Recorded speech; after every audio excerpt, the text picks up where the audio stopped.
Hello everyone, I am Kiran Joshi. Hope you all are fit and fine. Welcome to Class 8 History, Chapter 10 India After Independence. When India became independent, it had many challenges to face. Among them, there were two immediate challenges. One, the refugee crisis. We know, children, that the joy of independence came with the pain of partition. Partition resulted in one of the largest cross border migrations the world had ever seen. Around 8 million refugees had come from Pakistan, leaving all their jobs and possessions behind.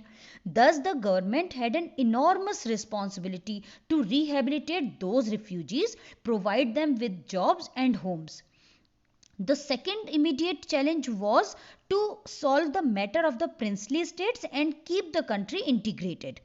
When British left India, there were more than 500 princely states, each was ruled by a Maharaja or a Nawab. The British left it to their choice to either remain independent or to join Pakistan or India. Thus, it was a challenge before the Indian government to persuade those princely states to join the new nation India. At the time of independence, India's population was about 345 million, which was divided between high castes and low castes, between the majority Hindu community and people of other faiths. There were differences in languages, dresses, food, professions, etc. To make people live together with so many differences in one nation state was really a giant challenge. On 30 January 1948, barely a few months after India became independent, Nathuram Godse, a fanatic, shot and killed Mahatma Gandhi when he was going for a prayer meeting in Delhi. The nation was shocked at the sad demise of this great man who dedicated his whole life to peace and ahimsa, and he himself was died as a result of a misguided act of violence. Along with this was the problem of development. At the time of independence, India's economy was completely crushed and ruined. Most people did not have access to education and health care. The country was facing poverty, unemployment, literacy, agricultural ruin. Thus, one of the most urgent tasks in front of the nation was to bring about all round economic development by increasing the productivity of agriculture and by promoting new job creating industries. And the most important thing was that the government of the new nation had to perform both the tasks, that is, unity and development, together. The leaders of the nation had a very important task before them of framing the constitution of the independent India. For this, around 300 members of the Constituent Assembly had several meetings between 9 December 1946 and 26 November 1949. These members came from different political parties and from different parts of India to discuss country's political future. The new constitution came into force on 26 January 1950. The constitution had several features. One of them was the adoption of universal adult franchise, meaning all Indians above the age of 21 were given the right to vote. It was a revolutionary step because in other countries like the United Kingdom and the United States, this right had been given in stages. Initially, the right to vote was given to those men only who had property. Then, educated men were also given this right. Then, working class men were added. And finally, after long struggle, women were also granted the right to vote in these countries. But in India, all adults were granted this right soon after independence, irrespective of their gender, class, or education. Second feature of our constitution was that it guaranteed equality before the law to all citizens regardless of their caste or religion. Some people favored for a political system based on Hindu ideals and argued that as Pakistan for Muslims, India should protect and promote the interest of Hindu community. But others were of the opinion that India must not become a Hindu Pakistan. In India, there were many Muslims, Sikh, Christian, Parsis and Jains. the constitution granted them same rights as of Hindus, same opportunities for jobs in government sector and in private sector, and same rights before the law. Another feature of our constitution was its provision of special privileges for the poorest and most disadvantaged Indians. The practice of untouchability was abolished. Now even those who were earlier considered as untouchables could enter Hindu temples. The Constituent Assembly also recommended for reservation in the seats in legislatures and in government jobs for them. Some members had argued that the untouchables did not have adequate grades for Indian administrative services. Then H.J. Khandekar, a member of Constituent Assembly, argued that it was because of the suppression of lower castes by the upper caste for centuries. Not only the former untouchables but Adivasis or scheduled tribes were also granted reservation in seats in legislatures and in government jobs. A lot of discussion was held about the powers of the central government and the state government. Some favored a strong center and argued that the center's interests should be foremost, while other members insisted that provinces should have more autonomy and freedom. After the discussion for many days, 3 lists of subjects were made. 1. Union list of subjects such as defense, foreign affairs and taxes or finances. 2. State list which had subjects like education, health, sanitation, etc.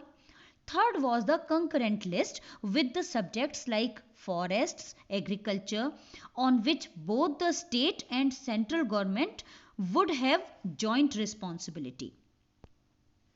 The Constituent Assembly also debated on a common language. Many favored Hindi, but those who were from non-Hindi speaking regions, especially from the south, did not accept it. Therefore, finally they arrived at a compromise that while Hindi would be the official language of India, English would be used in the courts, the services and communications between one state and another. Dr. Bhim Rao Ambedkar, who was the chairman of the drafting committee, was the main architect of the Indian Constitution. When the Constitution was finalized and he gave his final speech to the Constituent Assembly, he pointed out that just granting voting right would not remove the various inequalities in the economy between rich and poor and in society between upper caste and lower caste. He insisted that democracy in politics only was not adequate. Rather, it had to be accompanied by economic and social democracy. During the freedom struggle, the Indian National Congress had promised that after the independence, various language groups would have their own provinces. But after the partition of India into 2 nations on the basis of religion, Congress leaders did not want further divisions of India on the basis of language.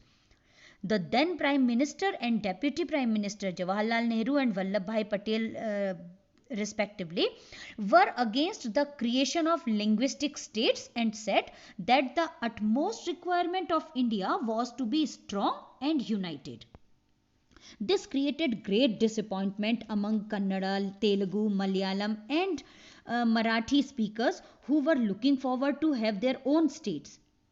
Telugu speaking districts had the strongest protests demanding the creation of Andhra. A Gandhian leader, Potti Sriramulu, went on a hunger strike demanding Andhra state for Telugu speakers and died after 58 days of fasting. The news of his death enraged his supporters, and the protests spread far and wide. Finally, on 1 October 1953, Madras province was divided and a new state of Andhra was formed. As the other linguistic groups were also demanding their own separate states, a state reorganization commission was set up. This commission recommended in its report in 1956 for redrawing the district and provincial boundaries so that compact provinces of Assamese, Bengali, Oriya, Tamil, Malayalam, Kannada and Telugu speakers could be formed. In the north, large Hindi-speaking region was also be divided into many states. Then, in 1960, Bombay province was divided into Gujarat and Maharashtra among Gujarati and Marathi speakers. And in 1966, the state of Punjab was divided into Punjab and Haryana for Punjabi and Haryanvi speakers respectively. Children, as we know that the Indian economy was very fragile at the time of independence, therefore removal of poverty and building a modern technical and industrial base were the main goals of the new nation. In 1950, the government established a planning commission to prepare plan for economic development by utilizing country's resources in effective and balanced manner. A mixed economy model was adopted for India. It means both public and private sector would be there. The planning commission had to define which industries to be initiated by the government and which by the private companies or by the market. The planning commission prepared a series of 5-year plans for national development. The second 5-year plan was created in 1956. The main focus was to develop heavy industries like steel industry and to build large dams under the control of the state. Many people supported this approach of government's focus on heavy industry, but many criticized it as well. For example, some said that the agriculture was not given enough attention. Others complained about the negligence of primary education. Many others felt that the future effects of economic policies on environment were not thought of. When India gained its independence, there were two superpowers in the world, the USA and the USSR, that is Union of Soviet Socialist Republics. There was power rivalry between them. Both the countries were creating military alliances. Prime Minister Jawaharlal Nehru, who was also the foreign minister of the newly independent nation, developed a policy. Through this policy, India chose to be friendly to both the USA and the USSR, but at the same time did not let either of them dictate terms or conditions to it. This was called the policy of non-alignment. However, this policy of staying away from alliances of the USA or the USSR did not mean to remain aloof from world affairs. As a non-aligned country, India played an active role in mediating between the American and Soviet alliances and in preventing war. However, for one reason or the another, India itself got involved in wars. Now let's sum up and find out to what extent has the country fulfilled the ideals of its constitution. India, after more than 70 years of its independence, is still united and is still democratic. These can be counted as its achievements, because many foreign observers doubted if India could survive as a single nation. Some thought that India would come under military rule. However, dismissing all such doubts, India is a united country with a free press and independent judiciary, with people speaking different languages and practicing different faiths.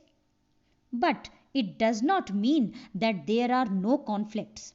In fact, even after constitutional guarantees, Dalits face discrimination. In many rural areas, they are still denied access to water sources, temples, etc. Another thing is that though our constitution proclaims the ideals of secularism, there have been cases of conflicts between different religious groups. And most importantly, the gap between the rich and the poor has been widened all these years. It seems as if the benefits of economic development have reached to few parts of the country and to few groups of people only. The image that shows Dharavi in Bombay, the largest slum in Asia, and the multi storied buildings at the background here gives a clear picture of this wide gap. The rich live in large houses, dine in expensive restaurants, send their children to expensive private schools, and make foreign trips as holidays. On the other hand, a large population still lives below the poverty line. In urban areas, they live in slums. In villages, they are forced to work on fields, mostly of others, where they earn very little. These people cannot afford to spend money on their children's education. Thus, as a concluding note, we can say that as an independent country, India's performance has been a mixture of failures and success. That's all for this chapter. I hope you understood this topic. Now there are some questions for you to revise the topic once again. The first question is, what was the level of development of India at the time it got independence? Second, under what circumstances a compromise was made with respect to language? Third, what special privileges were offered for the most disadvantaged Indians by the constitution? Fourth, write the process of state formation with respect to the new state of Andhra. If you liked this video, if you wish to watch more of such content, do consider subscribing to the channel. And if you have any queries or comments, please post them in the comment section below. Thank you.